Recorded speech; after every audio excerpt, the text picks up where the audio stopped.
అలాగే వైసీపీ నాయకులకు కూడా నా విన్నపం, నా విజ్ఞాపన, మీరు విమర్శించడానికంటే కూడా ఇది మనందరి ఉమ్మడి సమస్య, ఇది మనందరి మన రాష్ట్ర సమస్య ఇది. సో మీరు కూడా నడుము వంచి, మీరు కూడా బయటకు వచ్చి, మీరు కూడా సహాయక చర్యల్లో పాల్గొనాలని మనస్ఫూర్తిగా కోరుకుంటా ఉన్నాను.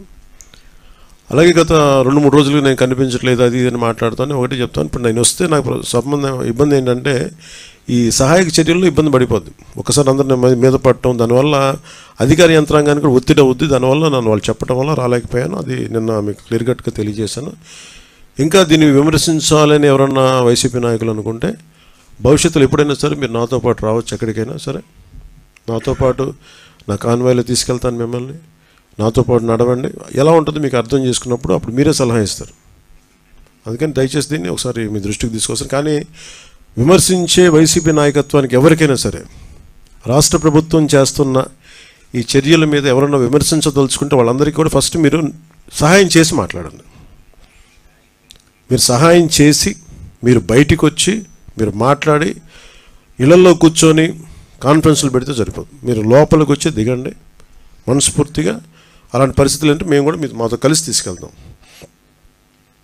అలాగే వరద ప్రభావిత ప్రాంతాల్లో నేను ఇందాక మన కాన్ఫరెన్స్ కాల్లో కూడా మాట్లాడితే ఒకటైతే చెప్పిన, ఒకటి ఇమీడియట్ మెషర్స్ ఏంటి, ఈ వరద నీరు వచ్చేసిన ఇమీడియట్ మెషర్స్ ఏంటి, అలాగే భవిష్యత్తులో దీనికి ఇమీడియట్ రిపేర్, సపోజ్ రోడ్లు తెగిపోయినాయి, గట్లు తెగిపోయినాయి, అలాగే రోడ్లు పాడైపోయినాయి. సో వీటికి ఇమీడియట్గా అసలు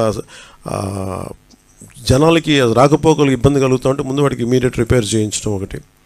అలాగే రెండవది పర్మనెంట్ రిపేర్స్ ఏం చేయాలి. దీనికి ఎంత దాదాపు ఒక 200 కోట్లు ఓన్లీ పంచాయతీల వరకు తీసుకుంటే దాదాపు ఒక 96 కోట్లు బడ్జెట్ ఒకటి ప్రతిపాదించారు.